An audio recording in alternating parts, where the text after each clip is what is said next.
Hi, I'm Sally. I am the Cake MD, and today I'm going to show you something that I've been working on for Orthodox Christmas. So Merry Orthodox Christmas, Gustavo Tayyibin. So I've been thinking about making these gingerbread cookies, these special gingerbread cookies, for a long time. I discovered a cookie mold that is handmade by some gentlemen in America who've been working on this trade for, passed along for generations.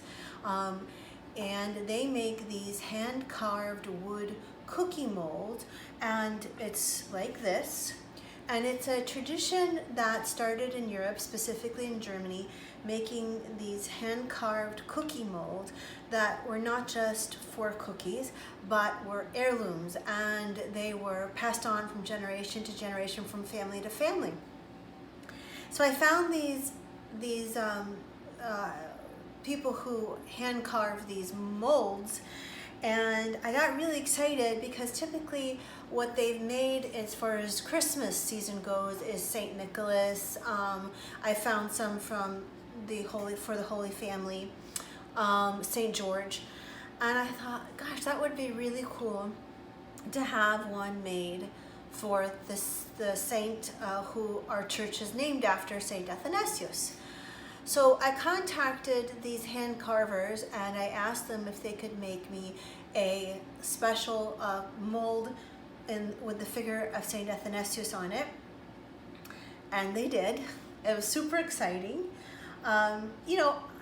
It's not just for the cookies, right? So I wanted to make these cookies for our church. I thought it'd be a really nice Christmas gift. So it's going to be for Orthodox Christmas, which is tomorrow, but I'm filming it one day ahead. I'm just going to have these cookies as a surprise for people at church tomorrow. And it's also a beautiful heirloom to pass on, but it's something that I can hang in my kitchen. I'm just so happy with it. This is the mold. As you can see, St. Athanasius is in there. And the detail is amazing. I'm going to show you some of the cookies I made. And I wanted to share with you today some of the doughs that I tried that worked and didn't work, because I've gone through several batches of dough over the last few days. I've tried a molasses-based gingerbread dough. I've tried a honey-based gingerbread dough. I've also tried springerle dough, a meringue springerle dough, which springerle is the cookies that you get from Germany, and they have a very specific look, and I'll show you what those look like, because I'm gonna hopefully make those too. Anyway, another name for these cookies, gingerbread, is the Speculaas. So Speculaas cookies is dough is what's supposed to be used in this mold. So I want to let you know that the molasses-based gingerbread dough worked okay, but my honey-based dough worked much better. And one key thing that you have to know is that the fat content of your dough has to be around 25%. So, for example, the butter has to be about 25% of the flour.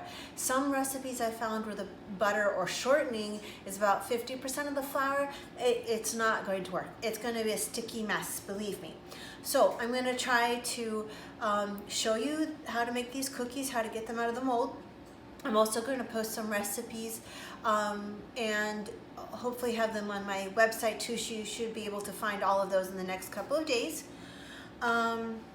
Yeah, okay, so I think that's all I had to tell you for now. So now we're going to cut out some cookies. My gingerbread dough, my honey-based gingerbread dough, has been sitting in the fridge for about half an hour, so we're ready to go. We've got a lot more cookies to make before tomorrow. Okay, so I've got not too many things that I need here, which is nice. Everything is kind of simple. What I'm going to do is cut off a piece of this dough. I forgot one thing, which is a rolling pin. I tried a silicone rolling pin like you would use for fondant, but I found that the silicone rolling pin just stuck too much to this kind of a dough, so I switched to a wood rolling pin. All right, so I'm going to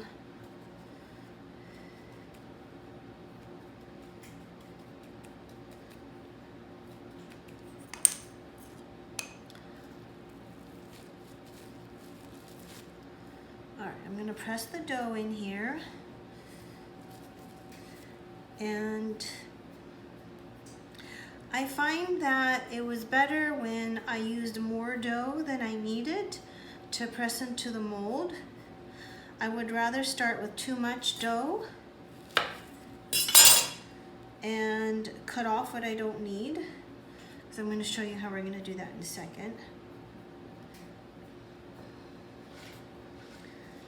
Then have too little, and when I had too little, I found that I was stretching the dough too much and I didn't like the results. So I'm going to give it a very light press with a rolling pin.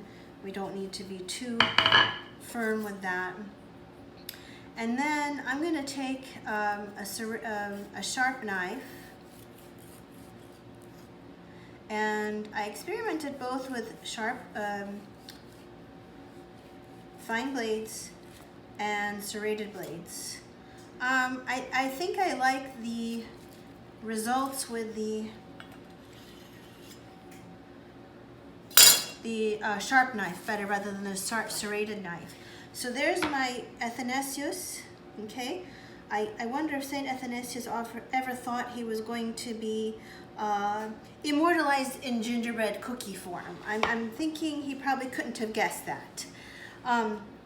So here he is, and I'm going to give it just a little pat here around the edges. Make sure he comes loose.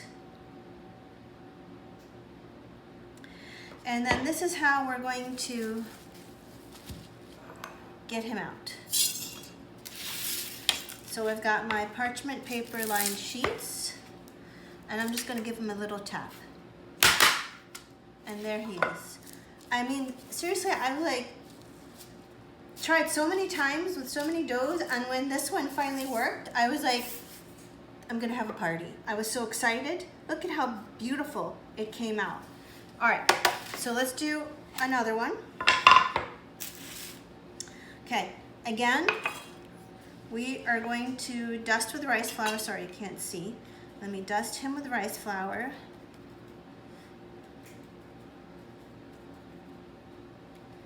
Okay, give them a good dusting.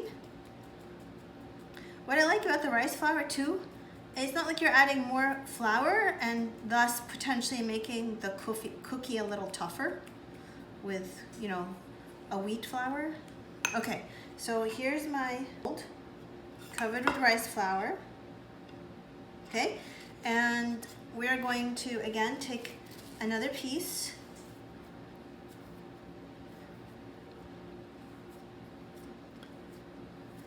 And first, just push it in there, and we're going to need another couple of pieces.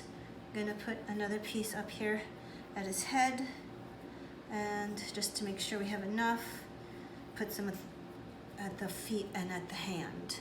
Oh, I'm sorry, it's not a hand actually, it's his scroll. It's not his hand holding the scroll. All right, going to give it a little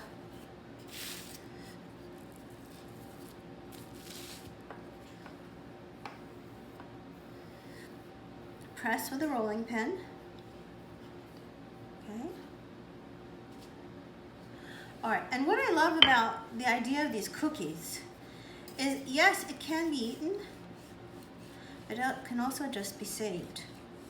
And so after I make all these cookies, don't like how his head came out there. I'm gonna put a little bit more on his head and give him another trim in a second. So what I love about these cookies is that once I put them in bags and heat seal the bags, they can last a couple of months in those bags. You can keep them forever as a little keepsake in your kitchen. So I'm wondering actually what's going to happen at church tomorrow, if people are going to decide to just eat them. They might, because they've been fasting for a while, so they might. Or if they decide to just keep them. as keepsakes, which would be nice. Here we go, another tap. And out comes St. Athanasius. Beautiful! St. Athanasius cookies. And you know what? If he sometimes, some of these have cracked a little bit around the neck, because the neck is kind of the thinnest point, the weakest point of the cookie. It's okay. There's butter in this cookie, so you can gently use the heat of your fingers to tap it back in. No problem. Okay? So this tray is going in the fridge for about 10 to 15 minutes. I'm going to keep working on trays, and I'm going to bake them one at a time at 350 for 12 to 13 minutes until I just start to see them getting golden. And then I'll show you what we're going to do after the cookies bake to make them prettier, shinier. All right, see you soon. So I've taken the cookies out of the oven. They're super hot. They just came out. They look beautiful. The detailing, I want to show it to you, but this tray is really hot. Woo! The detailing is great. It was preserved. So now what I want to do is add a little sheen to it. And this is a mixture of egg yolk and egg white. And it's going to give a beautiful little shine to it. And it's going to dry really fast because this cookie is super hot. But it'll give a very nice little glaze to it. And sometimes I'll do like 1 or 2 coats. We'll see. But you do got to work a little quickly because you want to do it while the cookie's still really hot.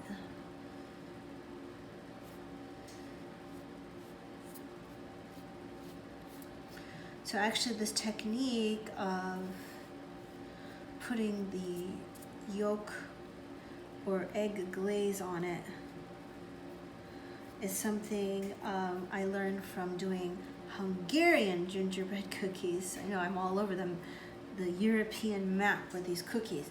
But my husband's Hungarian, and they're, you know, really one of the top, hang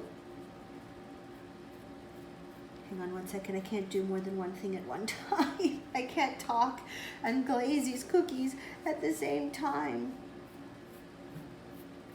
So Hungarian pastry is known as being one of the top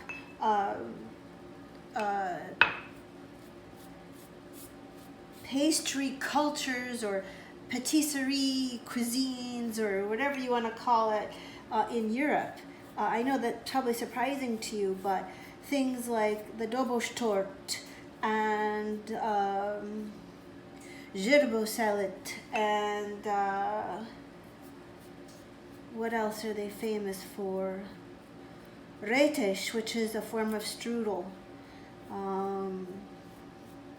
All these things that I can't think of right now because I'm doing 2 things at once. But anyway, so I picked up a lot of things from the Hungarian gingerbread cookies that I really liked, and one of them was this really nice glaze. And so you'll see it gives them a nice sheen. Now we're not going to remove these cookies from the baking sheet until they're really cooled because they need time to set and become firm.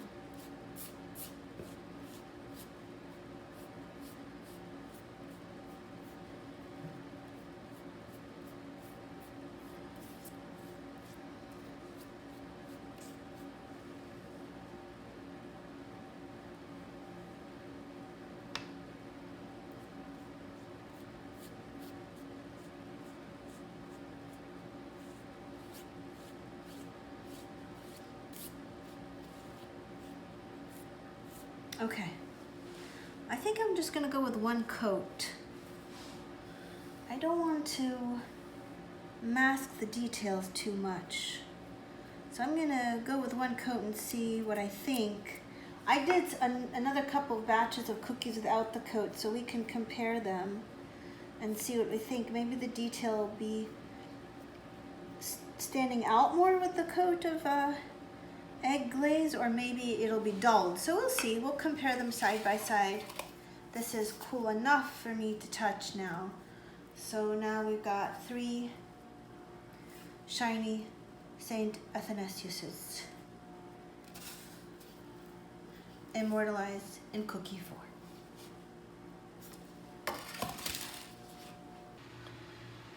So I'm done. My kitchen is full of Saint Athanasiuses.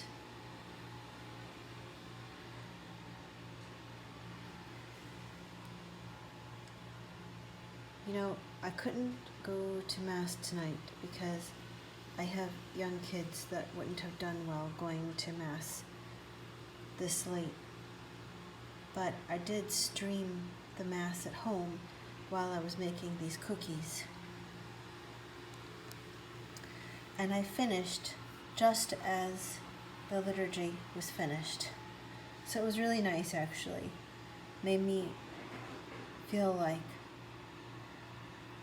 I was in union with the liturgy tonight. I wanted to show you a couple of different techniques I tried. I did try to do some of them with egg yolk. I like the shine, but I wasn't that happy with how the shine blurred some of the details.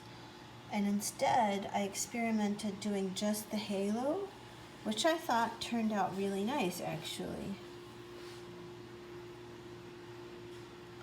So that's Saint Athanasius with just his halo washed with an egg wash. I did 3 coats on each right after it came out of the oven. Okay, I'm going to bed. Merry Orthodox Christmas, Kolusena Wentuta Ibin, and thank you. Good night.